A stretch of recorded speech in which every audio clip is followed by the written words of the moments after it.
Welcome to the Rusty Hook Kayak Fishing Podcast, bringing you fishing tips, gear reviews, tournament news, and more.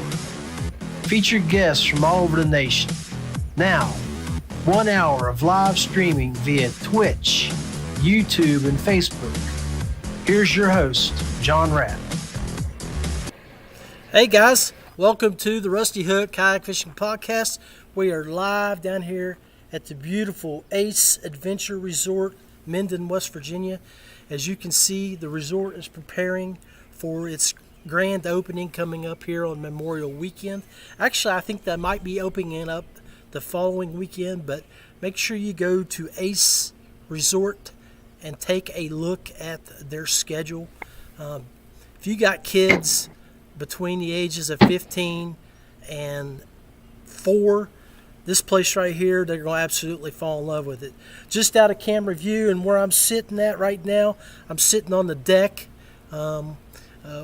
Just had a burger, a brewski, and now I got some cold water that I'm chilling out with on here as we get ready for tonight's episode. So, we are talking tonight about springtime fishing, and we're going to have some tips and tricks. Got some videos I'm going to send at you with some information that I got from those today. I see we've got a couple chatters on here tonight. Got looks like Rick's on. Hey Rick, appreciate you. Let me know if you're on Facebook. Let me know if you're on Payne Outdoors. Let me get back to the right screen here. Let me know if you're on Facebook, YouTube, or Twitch, because that's where we are viewing. We are streaming live to those guys. Make sure you hit like, subscribe, comment, because we got a screen there with comments that we can be interactive with you. So, tonight's guests, we have Tim Isaacs here, and we have Chris Payne's back after a week off. I got some feedback going on here. I think Siri's talking to me. But anyway, let's go ahead and bring Tim on. I got some feedback going on here. I think Siri's talking to me. So, guys, you all hearing that feedback? Yeah, I'm hearing it. Are you? Okay. Well, here we go. We're going to bring Tim on. Tim Isaacs just recently had one hell of a weekend in Kentucky. And as you can see, he won the KBF Laurel Creek Trail number 1 event. Tim, welcome to the Rusty Hook Kayak Fishing Podcast, buddy. Thank you, sir. Glad to be here. Hey, man. It's funny. We were just chatting before we went live. I know you're down here with your mom, but I didn't realize that you were back here, right? Just 10 miles away from me up the hill here at the Walmart getting some groceries. Grocery shopping with mom. Heck yeah, buddy. Well, welcome back home to Fayette County. Thank you. Hey, man, so you had a tremendous weekend. Saturday at the lake, you had 84 plus inches to win the tournament. And then you turned 86. It was 86, okay. And then you turn around the next day and battled it again, finished a few inches behind, or just an inch or so behind, and had second place finish. So, bro, I understand why you're doing some grocery shopping, because you want some lunch money. Congratulations, brother. Yeah. Pretty good weekend. It paid for the trip anyway. Well, hey, tell us about a little bit about you, Tim. Like how long you've been fishing out of a kayak, what your kayak setup is, your sponsors, how many poles you use, your kayak, and just give us a rundown of how you operate and prepare for your tournaments. Well, I've been kayak fishing since 2016. Middle of 2016, I started kayak fishing. Matt Ball got me involved in it, and I jumped head over heels, dove right in and ordered a native Propel 13 right off the bat. I remember that native. I had never sat in a kayak before and jumped right into that one. But it's kayak world has it's bit me and bit me bad. I mean, I'm overwhelmed with it. To be perfectly honest with you, it's one of the most gratifying ways to fish that I know. Amen. And I've been fishing for, well, I'm 65 years old. I've been fishing since I was, I think Dad got me started when I was about 3. So I've been at it for a while anyway. Outstanding, man. Kayak fishing is the best. Well, so I remember that incident when you first got your native when we were fishing in New River. I don't remember if it was an MSKA tournament or if it was a KBF tournament where you got in those rocks and you lost your drive from that native slayer. Since then, are you still using a native now? No, actually, well, I sold that one, and I have a Hobie now. Okay. K14, and unfished out of a native Propel 13 that I bought my girlfriend. She let him have it. So, hold on a second. Let me get this. But yeah, he's fishing out of a native that I bought Sandy. Well, matter of fact, Beth sold it to us. Okay. But as far as how many rods I take, I normally take 6 to 8 rods with me. Now, how are they set up, Tim? You set them up power or finesse? Both. I've usually got at least 3 spinning rods and 3 casting rods. Okay. So I have a variety. I mean, I have what I need. You know? I got you. Yeah, definitely. I've kind of pre-planned it, the day before, or the 2 or 3 days, or the week before pre-fishing. I know exactly what I'm gonna throw, but I'll end up taking, like I said, 6 or 8 rods, and I'll end up throwing 2 all day. So. Yeah. It's always good to have a few extra, just in case of those emergencies, Well, and you never know. I mean, you could run into a situation where things in my way. Come on, Mom. You could run into a situation where you break a rod, or you need some other style of fishing, whether it be throwing a spinnerbait or jackhammer or a worm, a jig, whatever. But well, speaking of which, Tim, what were you throwing, and how did you have your success for day 1 and day 2? Every fish I caught, I'm talking every fish. And I caught 21 on Saturday and 23 on Sunday, and they all came on a little 1/8 ounce round head jig that I pour myself with a wire weed guard, and they were green pumpkin skirt with a 3-inch green pumpkin Kitech swim bait trailer. Nice. Like I said, everything came on that. I mean, every fish I caught. So. Well, tell us how you were fishing. Were you fishing ledges? Were you hitting the banks? Was it 3 feet of water, 15 feet? What?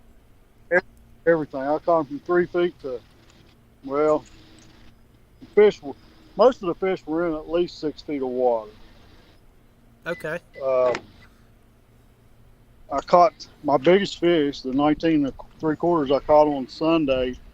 I caught on it was a rock ledge, a rock wall actually. I was sitting in, the boat itself was sitting in 43 feet of water. Hold on just a second, John. Let me get my mom in the car. Yeah, you go ahead, buddy. We'll take a quick break, and we'll catch you right back. So, hey, while Tim's getting settled in with his mom from doing some shopping here, let's take a quick sponsor break, and then I'm going to cue up a video and show you a really nice fish that I caught this past Friday. Payne Outdoors, Straight Talk, an outdoor product analyst and custom soft plastic maker. Check out our reviews and products at our website at payneoutdoors.com. Feel free kayaks, something for everyone. Pedal, paddle, or power, we can outfit you to meet your needs. For more information, visit feelfreeus.com. Yak Gadget offers all kinds of kayak accessories such as motor mounts, anchor systems, and other track-based items to make your time more enjoyable on the water. Visit their Facebook page, search Yak Gadget. Guggen Brothers Custom Tackle specializes in jigs and Ned-style lures. Brothers who know what it takes to put fish in the boat. Check out their Facebook page. Search Guggen Brothers.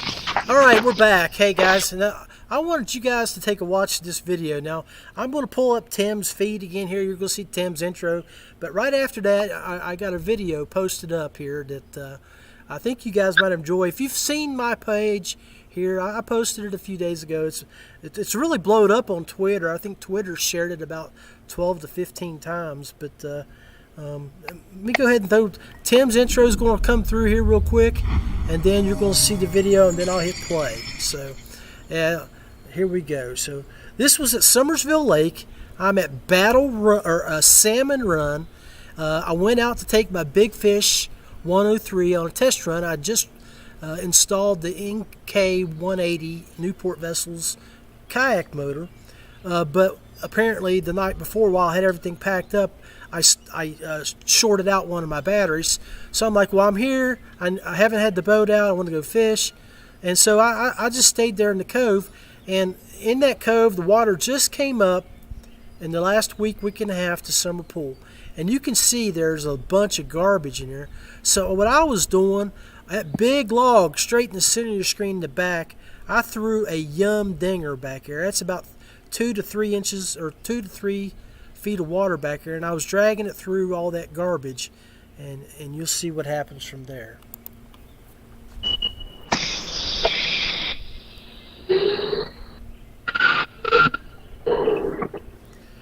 Oh yeah. So I knew I had my video in on this. That's just a short clip for you to watch there. So, but yeah, that was a short clip. We get my video feed back up here for Tim and them. But what that fish came out of there. Now, some bass fishing techniques. When it came out of there, I was like, wow. And the thing about that, what was really messed up about that, when I was recording, it was a bright sunny day, and I'm using my cell phone, and it's down on my Yak Gadget cell phone holder, and I hit play. But what I didn't know is that I recorded 16 minutes of slow-mo. So that video that you got to watch right there was actually the true video of the slow-mo. I had to scroll through 16 minutes of video to find that 30-second clip, and then when I've downloaded it to my computer, I sped it up so we could see a little bit more of it there. But yeah, hey, I see Tim is walking. Tim, are you ready to come back on the show, bro? Give me 2 seconds. 2 seconds. 2 seconds. But all right, he is rolling. So let's another intro. Tim's intro. He's part of the Fishing Online fishing team and the pro staff at Dakota Lithium. Tim's a native of West Virginia from here in Fayette County. He's been living in Parkersburg for a while, but I'm glad to know that he's back. Williamstown. Williamstown, not yeah.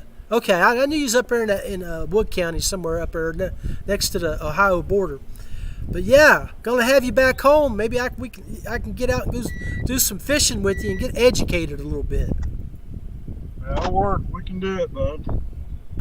So yeah, man. So you were talking about your days. You had over 20 fish each day. So tell us again the techniques that you used. You said it was a homemade jig. Can you tell us a little bit about that? Yeah, it's just a round head jig with wire weed guard, green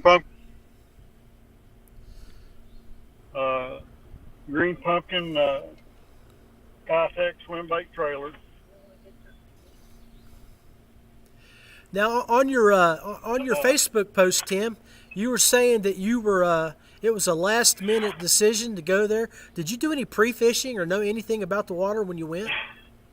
I got there at 9:30 on Friday morning. I fished 3 hours. I had 85 inches in 3 hours. Wow. So I said I don't need to fish anymore. So I went ahead and just pulled out and went to a couple tackle shops and got my truck ran into. Somebody backed into my truck at one of the tackle shops. But, Oh. and then, they didn't leave a note or any of that crap. So, anyway, like I said, I fished for 3 hours and I had 85 minutes. And when I got to the ramp, Gene Jensen pulled up, and who finished second on day one and first on day two. Well, he asked me how I done. I told him I probably had 85 inches, and he said, "Yeah, right.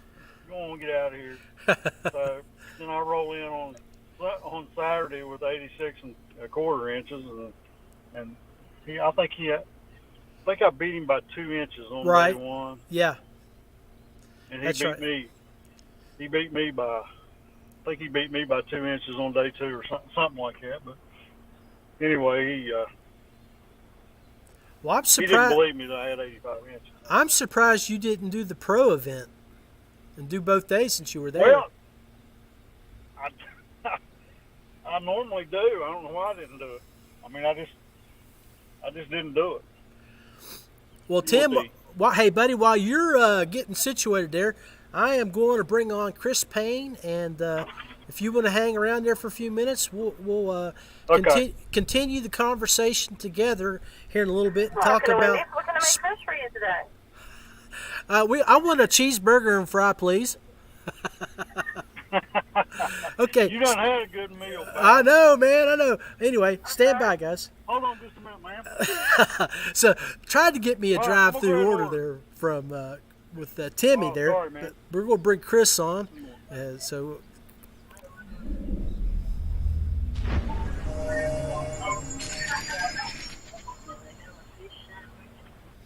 Did you give us 2 fish sandwiches, please? hey, Chris. I'm sorry, honey. We no longer carry the fish sandwich. They don't take Hey. fish sandwiches. Hey, Chris. Hey. Hey, we might get to hear a little bit. We might get to talk some good Yeah. food here, buddy. Yeah. Sorry, we don't need nothing. Thank you.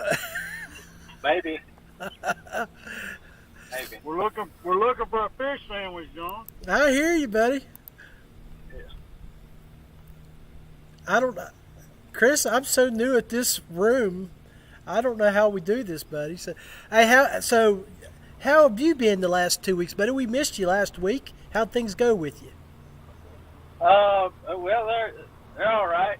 We fished a tournament last weekend. It was the first tournament I've fished in, I guess, 9 or 10 months that I didn't have a pedal drive, Oh no, and it was miserable. I hear you. We had, 15-mile-an-hour winds, and which means that the 12 ramps were limited to about 3 to be able to stay out of the wind and fish. And I don't know. I mean, it was a good time. It was a good time. Well-run event, and lots of folks showed up, which is great. I didn't perform very well. I couldn't cover water. It just made very clear for me the differences between paddle, pedal, and motors, because Right. this trail allows all of those. And so when I'm paddling and somebody else has got a Torpedo 1103 and it's on big water and not a river, Oh yeah. it's over. Yeah, well, you're limited to your choices. You got to finish the spot, and you better make it. It better be good. Yeah. Right, and the first 2 spots I went to, there were people in them already. Right. Well, Yeah, and there's no way you can really.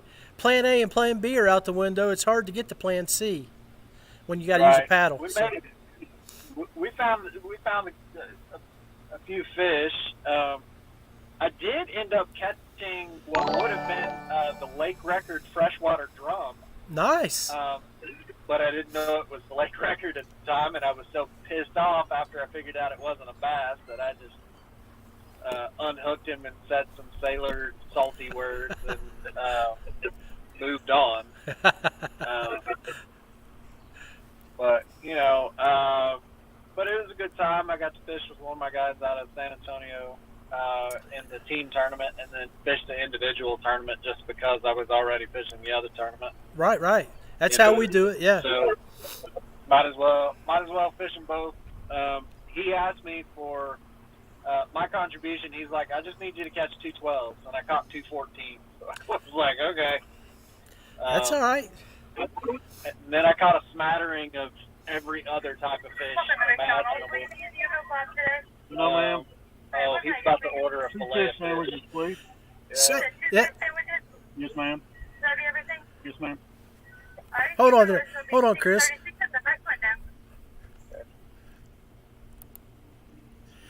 Hey, Timmy. Timmy, Yes. did you get me and Chris some fish sandwiches? Yeah, if you want one, I'll bring it to you. I don't know about bringing it to Chris, but Yeah. I think that sandwich may be bad. I'll have to airmail it to you. Yeah. Yeah. So I mean, it was fine. You know, the weather here has been stupid. It's been absolutely stupid. It stayed cool and it rained a little bit, and then the wind started blowing at the end of March, and it hasn't stopped. And the temperatures went from highs in the 60s to highs in the 90s. We didn't have spring. Right. Spring was about 12 hours on a Thursday while I was at work. And so you can ask me about spring fishing, but we're already midsummer fishing here. Our water temps are, in some places, already up to 82 degrees. Oh, wow. Like, it's insane. I haven't seen it transition this quick. And so there are a lot of fish biologists that I've been talking to that they're afraid that there are a lot of bass that completely miss the spawn. Right. That will end up waiting until the fall to drop eggs, which then puts the growth cycle kind of way out of whack. But, Right. yeah, hopefully we won't have a freeze that drops the water temps below 40 degrees, and it'll be fine. You know, those little bass will be fine. They'll struggle with what to eat because there won't be a shad spawn, which is what those fingerlings are normally, they're following along. Yeah. With that, but, Yeah. Well, that sounds sort of, that's a good way to start into the topic of the day, which was springtime fishing and techniques used to fish. So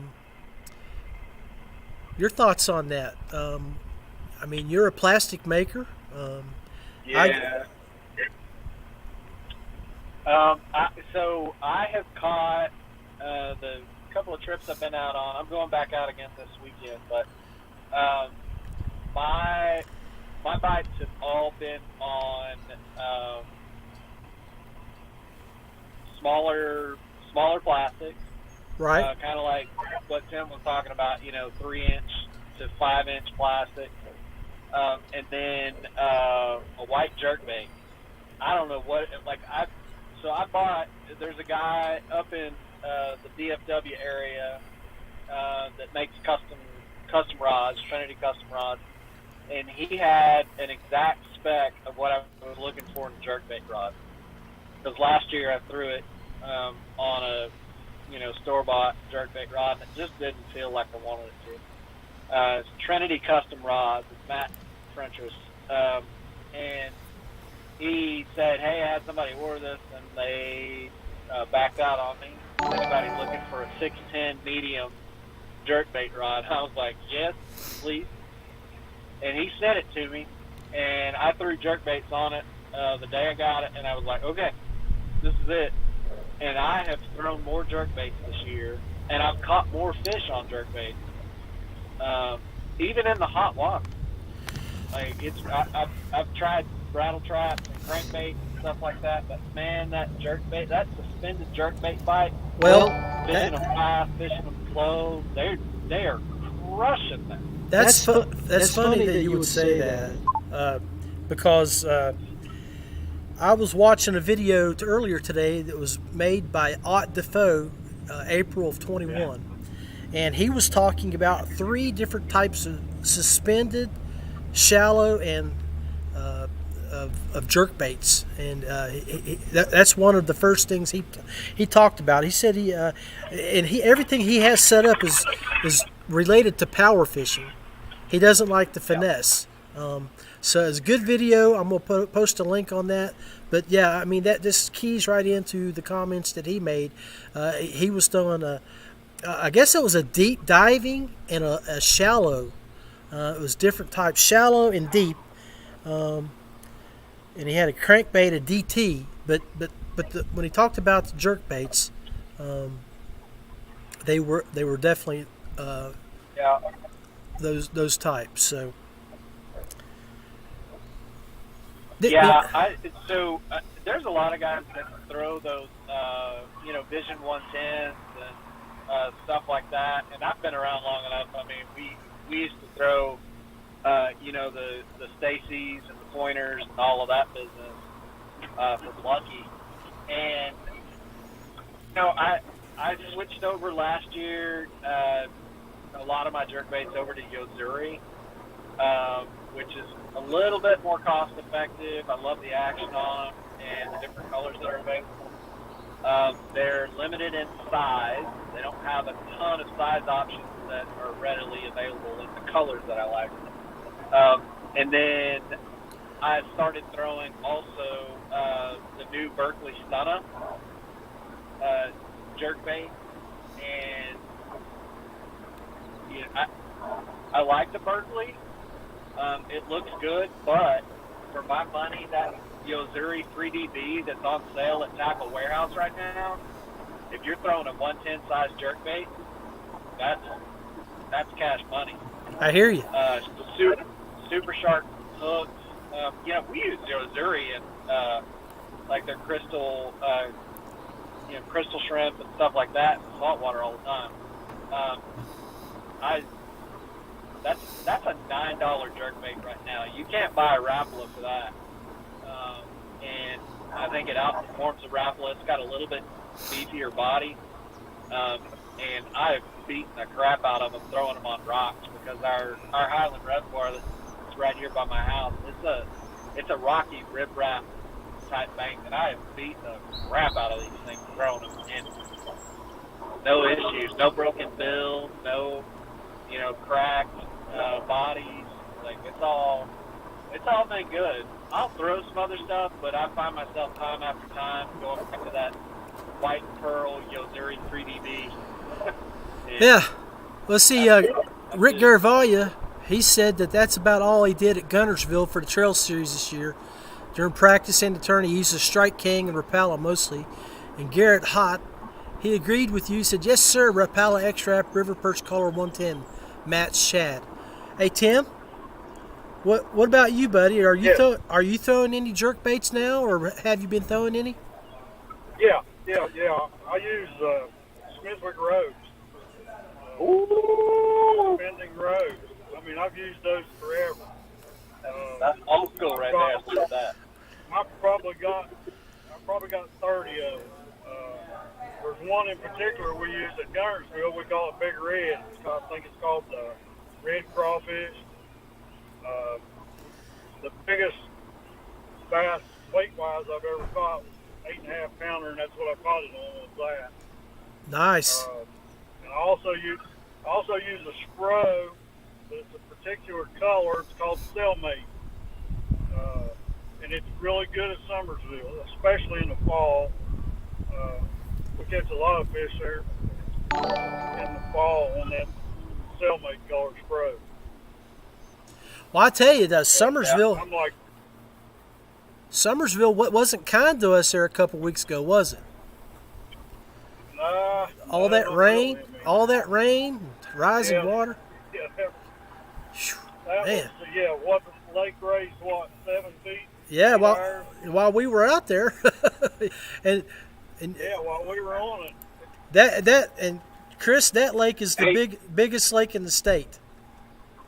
It's a 28,000 or 28,000 or 28 million gallon 28 2,800 acre lake. acre lake. Yeah, it's a big 2,800 acres. Yeah, but not 2,800 acres. That's the biggest lake in the state. but don't be remember you have this here, Chris. We have these. If we took it to Texas and put it on 10 to 15 feet of water, that thing would be huge because there are parts of that lake at 600 Oh. feet deep. That lake's got 600 feet deep water.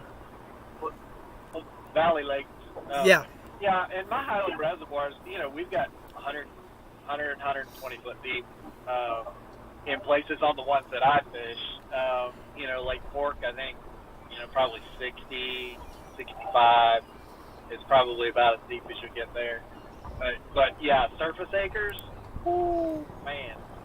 Like, yeah. Yeah, it's Uh, yeah. We only have 5 ramps, and 2 of them are just like one's kayak only, and the other one you can't put a boat in it. It's back at Persinger. You know where that's at, Tim.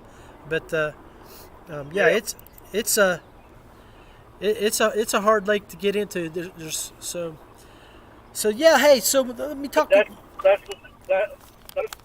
the thing I liked about what it is. It was just about like Summersville. Tons of rock. Several laydowns.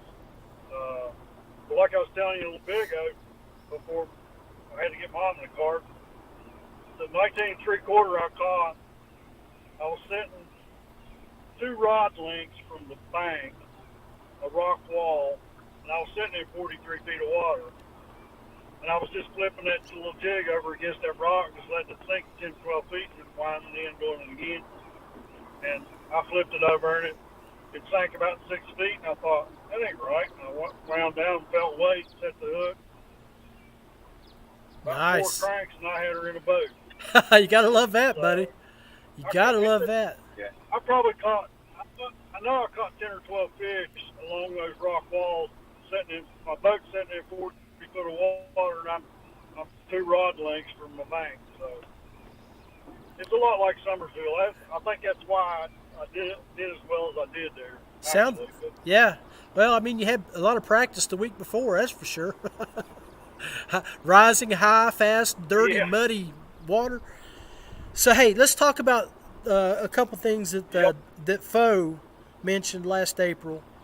In his crankbaits, he talked about the different levels of 2 to 4, 4 to 6, 6 to 8. He talked about throwing a lipless crankbait when you're into grass.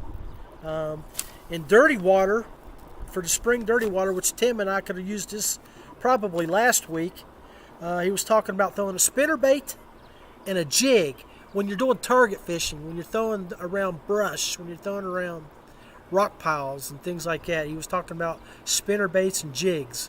So I know I was throwing a lot around brush at Summersville, and I caught 7 fish. Everything I caught was on a Ned rig TRD. So the jig might have been a different presentation that I might have coaxed a few more fish out of. that's what I caught everything on in Summersville was that little jig. Was okay. We call it a sissy jig. The sissy jig, huh? I like it. That's what we call it, sissy jig. Because it's not, it's just a little tiny jig. It's only about this long, And everybody 3/8 half-ounce jig with a big pork chunk on the back of it. And this thing's just a little compact, kind of like those little jigs that I can Ellie come out with. That little tiny jig, a cruise jig.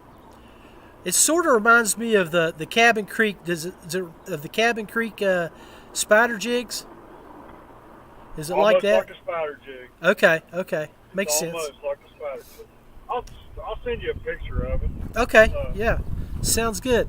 Hey, Greg Kupfer says everybody- congratulations on your big win, Tim. Thank Thanks, man. Hey guys, Edwin Evers just dropped a video on May 5th, or could have been a couple of days before that. He posted on Facebook on May 5th, or May 4th, I believe. But he's got a top 3 May baits video that we might want to go look at. And then Tactical Bass and Tim Little, he threw up some information, and I liked what he was talking about smallmouth spring bites. And I just got confirmation from my boy Greg a little bit ago that I got accepted to go to Lake Erie, boys, for the Memorial Day weekend. So I'm going to go up there with him. But he was throwing, guys. He was throwing. Now, I've never thrown any Kitex before, but they were talking about these Kitex swim baits that were chartreuse blue. They were 4.3s. Are y'all familiar with those? Is that I'd take that. Yeah, I was going to say, is that something that you have a mold for, Chris? Okay. So my riblet is a 4-inch fatter version of the Kitex. So Okay. It takes a jig hook or whatever a lot better. But that chartreuse and blue is a custom color match that I did for somebody. So I have that formula. It's the electric blue and chartreuse is what it's called. So if I get on PayPal, absolutely make that. if I get on PayPal and send you $25 in the next 60 minutes, can you have it in the mail by Monday?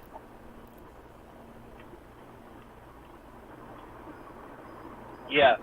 All right, done. I need a couple packs. All right. So he also talked about Tim. He said a sleeper, dark sleeper goby. Never heard of that thing before. It looked like something that had wings on the side. Y'all familiar with the gobies or whatever those Yes. things are?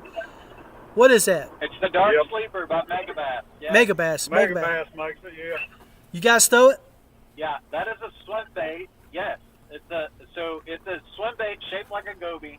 That the hook pectoral fin that comes up on each side of it. So you Okay. can drag that thing through grass. Right. You can fish it like a jig. You can skip it under docks. They make it in tiny sizes all the way up to 1 ounce, 4-inch bait. I think it's 4-inch. I have them in every color. That is a smoking good smallmouth bait. Well, Works really well on largemouth too. I guess I'm out another $25 there. Okay. I don't make that one. Oh, damn it. You're gonna have to find I guess I'm those about to somewhere else. make a trip to Bass Pro here. You guys familiar with Oak Shear Spinhead with a Sparkle Shad Paddle Tail? Or Nope. Oak Sphere Spinhead was one of them he talked about. Marabou, So you know about that, Tim? fish it like a swim bait. Okay. He talked about reaction. He talked What's about that? he talked about a Megabass Deep 6 300. Are y'all familiar with that Yeah. one? Are y'all familiar with that Yeah. one?